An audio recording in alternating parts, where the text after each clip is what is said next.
Hi, Lynn. This was a really excellent analysis. I really enjoyed this, and I got little glimpses of your humor throughout, including the title of your post, which was something along the lines of "How to Undress a Tress," which I thought was really clever. So, yeah, I mean, I think that the framework for your analysis is really good.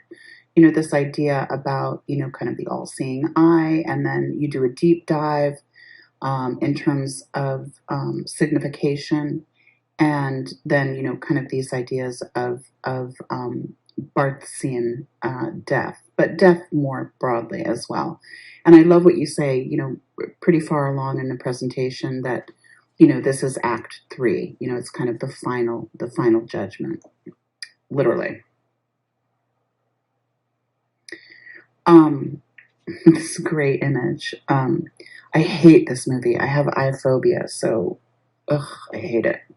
And it reminds me also of that scene in, I was going to say Agent Orange, but Clockwork Orange. Ugh, horrible.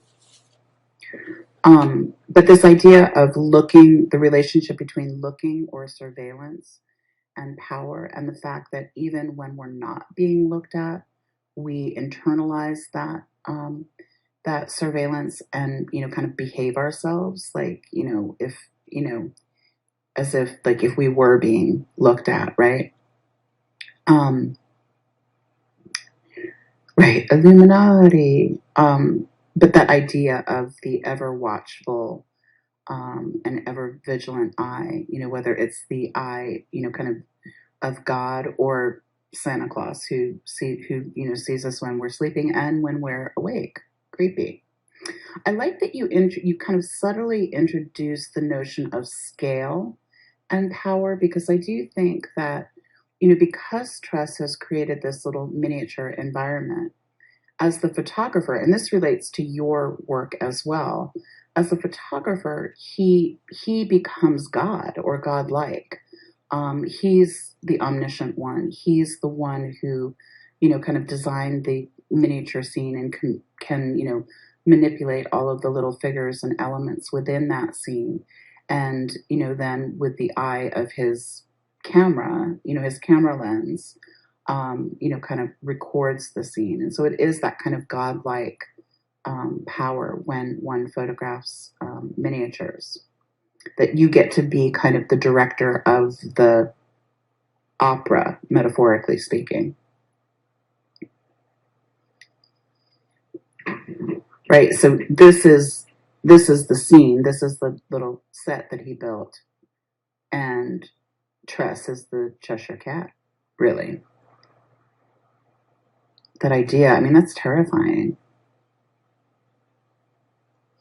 Right. And I love that you brought in Maggie Taylor for a couple of different reasons. I mean, one, because of, in this particular image, that idea of the stage, that the theater set, and here, kind of a mask, not seeing, but there are eyes superimposed on the mask. So it's seeing and not seeing. And so it's kind of this interesting idea about, kind of surveillance and voyeurism, but then you can flip it around, and that idea of being unaware that you are being watched.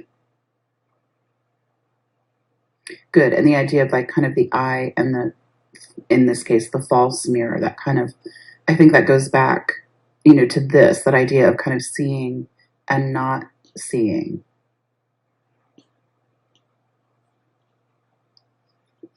Right. Or only like if you think of it as a mirror, right, that it's only being able to see what you already know, which is a very post-structuralist concept. I love all the circular, just compositionally, all of the kind of circular logic against, kind of the geometry, but the circle of the scale.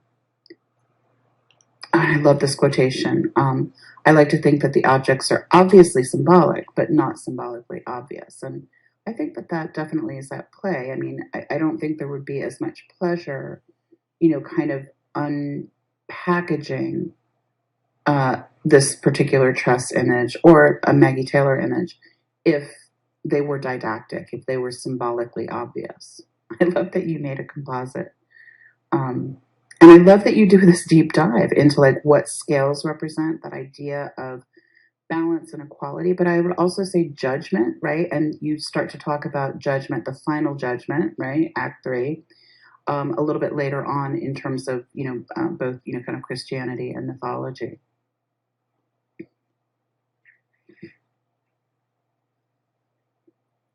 Right? The all-seeing eye, being judged. Sorry about that. Right. So yeah, this kind of terrifying disembodied eye really feels kind of creepy and threatening. I like your connections with 2. And I think also, and I think you hint at this, that idea of the binary, like you're either good or you're bad, right? You're either behaving or you're misbehaving. And I think, that the idea of the Egyptian afterlife and, kind of measuring the heart against a feather on the balance, it's like it either weighs more than the feather, the heart weighs more than the feather or less than the feather. And it's like yes or no. But then that bounces up against the Trinity in really, really interesting ways, that to expand from 2 to 3, and to find examples of that in, I guess, so that you don't have a tie, maybe, but, in Egyptian mythology, Greek mythology, and then Christian mythology, the ideas of the Trinity. And this was actually, I'm sure you didn't intend this, but with Christ as both the Lamb of and the High Priest, that he's both kind of the one sacrificing and the sacrifice himself. That made me think about the Batchin essay that we just read, like, and that final paragraph where he talks about this kind of collapse, so that a trace is both the act of tracing and the thing that's left behind. So yeah, I just had, kind of Batchin on the brain. Good. And then also the idea of the crucifix as opposed to just a cross, and the idea of iconoclasm, so that, in Protestant churches, the corpus, the figure of the Christ, is never on the cross because Protestants were iconoclastic, and were worried about, kind of idol worship. Whereas in, the Catholic and Orthodox traditions of Christianity, the Christ is represented. I really like this table that you made, and pardon me, this idea of the signified, or, by another name, the coded iconic, and the way that, that those are unpackaged by you in the Tress example, but then also in other sources.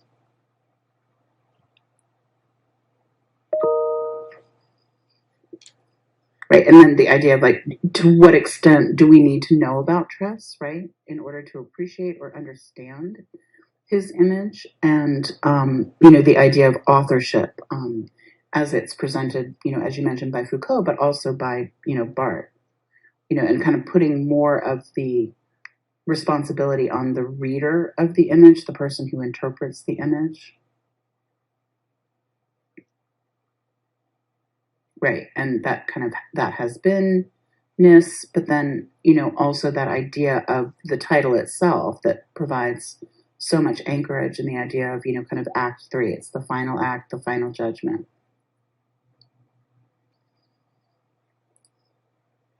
I love this. The bottom line is, what do you think? So yeah, this was really excellent. I really enjoyed this presentation, and I think you did a really, really nice deep dive into the, different ways that this particular image can be interpreted.